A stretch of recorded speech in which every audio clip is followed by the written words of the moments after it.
I've had to wait a couple of months to try this amp after all the famous YouTubers already demoed it a few months ago. But mine finally came in, so let's dive into Marshall's new Studio JTM. For the past 4 years I've been using a Studio Vintage, so I'm pretty familiar with that amp. And even though I think my 50W Plexi sounds better after I compared them, there are still plenty of pros for a smaller, lower wattage Plexi. Still, I was pretty interested when a Studio JTM was announced. It's not just a different flavor from what I already own, but I hope it can fix some of the issues I have with the Studio Vintage.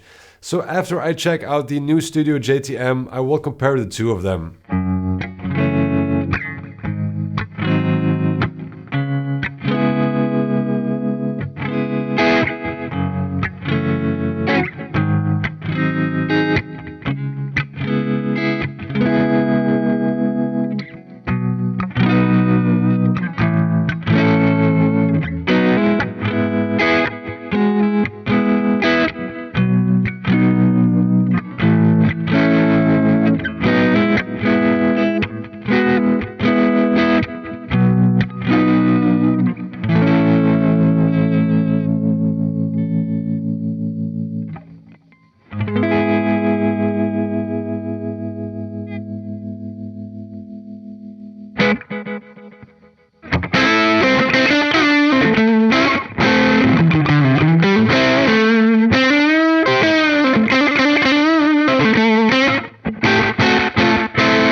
The amp is really light and it's built nice and sturdy, and it also looks pretty cool, especially on my Zilla cap.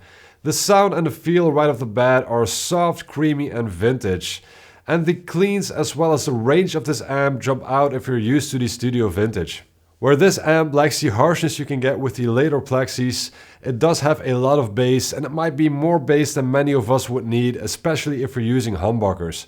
But if you use an overdrive pedal, that might not be as much of an issue. Once you push the amp into overdrive without too much aid of a pedal, it does that tweet-like thing that JTMs also do, which is at a farty, woolly-woofy low end. And that might be annoying, it might be cool, but it's just something you should be aware of.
It's a really enjoyable amp to play, and I think it shines somewhere between clean and light gain tones.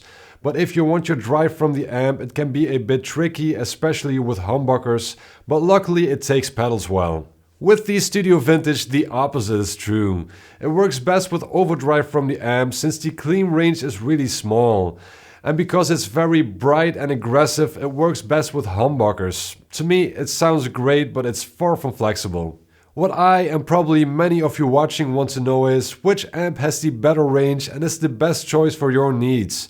So I'll be comparing both amps with humbuckers and single coils on the edge of breakup with a drive pedal and with the amp drive.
I started off by comparing with a Les Paul because I was worried that the Studio JTM would do that notorious JTM thing, which is far out in the low end. And you can notice compared to the Studio Vintage that the JTM does get a bit muddy in the low end.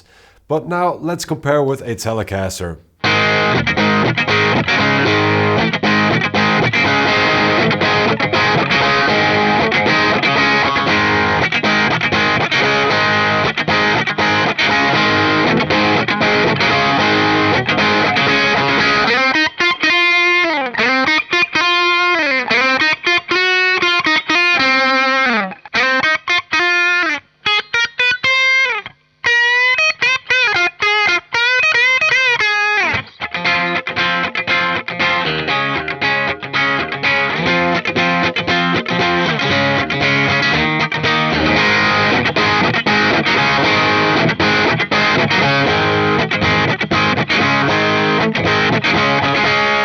With the Telecaster, I didn't hear anything that bothered me in the low end.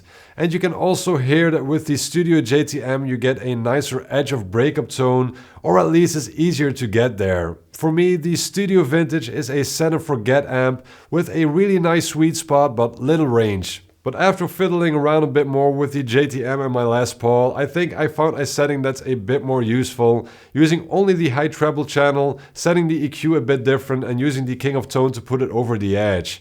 So let's compare how that sounds compared to the Studio Vintage with amp drive.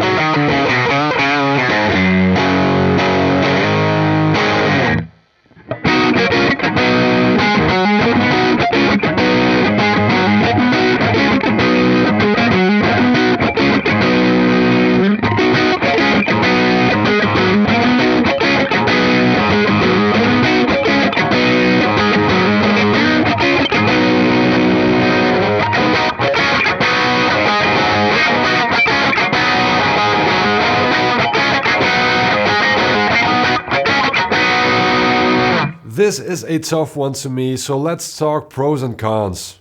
The pros for the Studio JTM: it has a wider range of tones available, nice vintage feel and sound, it's soft and sweet, it has more thump, takes pedals well, it's quiet, good clean to edge of breakup tones, and it has plenty of headroom. The cons of the Studio JTM are that it can get woofy and even muddy when you push it, humbuckers take some tweaking to work, it can need some excessive EQ settings, and lacks some definition and clarity sometimes. The pros of the Studio Vintage are that it's punchy, articulate, it has a great amp drive, it has some vintage rock tones in it, it takes humbuckers really well, and it's awesome once you find the sweet spot. The cons for the Studio Vintage are that it can be a bit too aggressive and bright, it's not always great with brighter guitars because of that, it doesn't have a lot of tonal range and it's difficult to tweak, it's a bit of a one-trick pony, it's not very versatile, and it's a bit noisy. That's my takeaway so far, but of course I've had 4 years of experience with the Studio Vintage and only 2 days with the Studio JTM. And I think both are great amps and you could be happy with either or both, depending on what you're looking for. To me, the Studio JTM does everything up until edge of breakup better with any guitar. Once you reach rock drive, I think the Studio Vintage is the winner here, at least with humbuckers. But I'm facing a tough decision here. Either the Studio JTM is going back to the store, or if I keep it, I will sell my Studio Vintage, as I have no need for both. And at this moment, I have no idea which one I will pick, so let me know what you think in the comments down below. I hope this helps some of you paint a picture of the new Studio JTM and also compare it to the Studio Vintage. Thank you very much for watching. Please like, subscribe, hit the bell icon, and I'll see you next time.